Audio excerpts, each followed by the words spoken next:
Welcome to my channel, and this is Danny B. After a month of waiting, finally Just a Stranger is now showing in cinemas, and today is its first day. I am sure that you guys are curious to know whether this movie is worth to watch or not, so I am here to share to you what I think about the movie. So by the way, there might be a little bit of spoiler in this video, but I promise that I will avoid any major plot, so I won't give away the story para hindi naman kayo ma-spoil. So if you're okay with that, so wag natin itong patagalin pa. Let's talk about the movie Just a Stranger.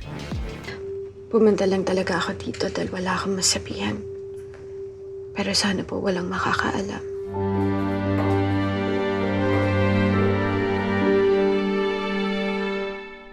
Before we continue, guys, if this is the first time that you've seen one of my videos, please don't forget to hit that like button and of course subscribe to my channel. So let me get to the point. Would I recommend watching this movie to my friends or to you guys? The answer is a big yes. Yes, I would say that this movie is a breakthrough from the typical Filipino films of this genre. This is entirely different from the usual kabit-kabit movies, guys.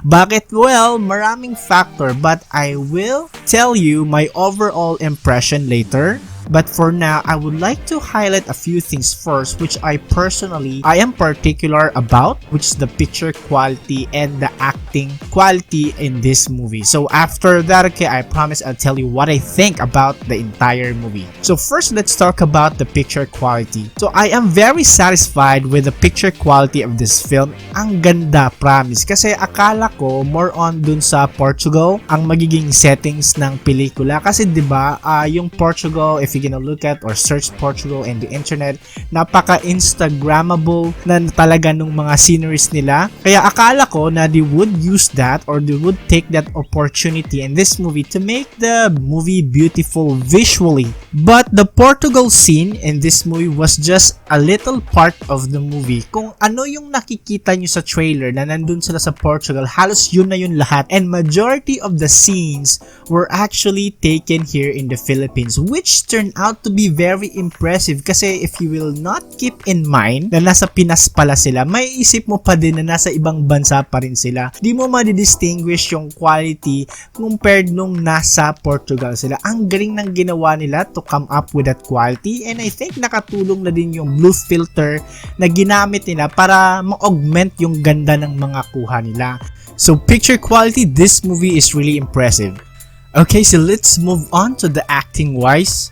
Guys, I'm telling you, Ann Curtis, ibang level na talaga yung acting niya. She will not let you down. Kahit ako na ayaw kong magpa-apekto, pero sobrang ramdam ko yung hugot niya. Nung umiyak siya, tinatago ko man, pero naiiyak na din talaga ako. Buti na lang at madilim sa sinihan at baka biglang may mag-react na napaka-OA naman ng kalbong to. Pero with all honesty, she is really outstanding. Sobrang ramdam mo talaga yung heartaches at grief na pinoportray niya. Napaka-effective at napaka-believable. Minsan makakalimutan mo na uma-acting lang siya. Akala mo totoo talaga yung pinagdadaanan niya, yung mga nangyayari dun sa story. And Marco Gumabao, I know this is not Marco's first movie, but I am really impressed by him in this movie. At first, hindi ko masyadong gusto yung character niya, but as you understand his character, dun mo malalaman on how he successfully portrayed the character. He was able to portray a foolish, childish, immature, and innocent 19-year-old kid who is at the same time trying to act like a man but still masunurin pa rin sa mga magulang niya. I also love how his character transformed in this movie. Okay, so as promised, let's talk about the biggest selling factor of this movie, which is the story. So this movie feels so different comparing to the typical kabit-kabit movie. Kasi 'di ba, if we talk about a movie in that genre, nadja-judge agad natin na ay sos, kabit-kabit na naman to. Pero the flow of the story is really different. Kasi normally, what we have in mind when it comes with kabit-kabit movies are those eksena na mga, alam mo yun, yung mga confrontation na mga mangyayari, mga bistuhan, puro kalandian, puro kalibugan, intense love scene, scenes at yung mga eksena na kadalasan sa mga babae, nagigigil talaga sila na nako, pag sa akin nangyari, kakalbuhin ko talaga yan. Yung mga ganon. Pero this one is kinda different. As a matter of fact, after watching this movie never really felt na this was about cheating. At kahit na may mga sexy scenes, but this movie never felt that it was a sexy scene. Parang alam mo yun, parang hindi talaga siya yung parang pinaka selling point ng movie.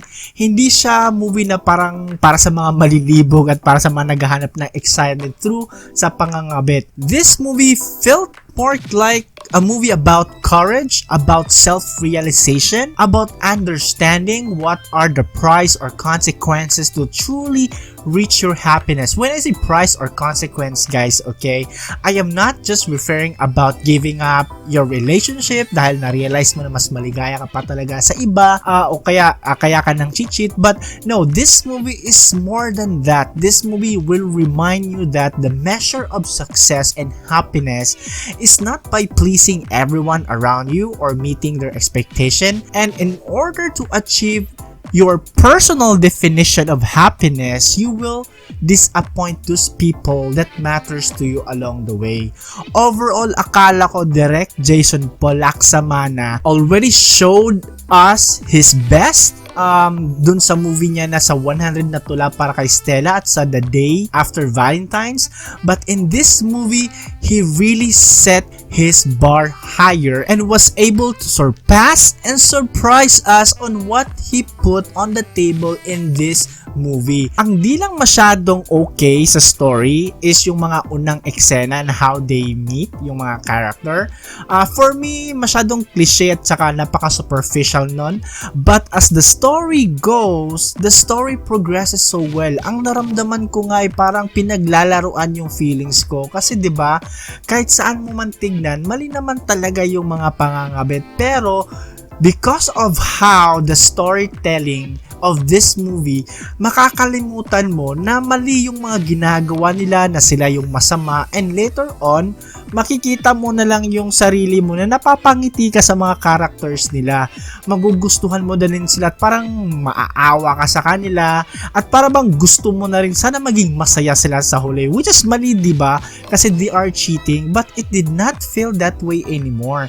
It did not feel wrong anymore, and this is what makes this movie stand out from the other movies in the kabit-kabit genre. So I would say this movie is really good. It's really great. This is not just a romantic movie. This is not just a love story. This is also a bit of a comedy.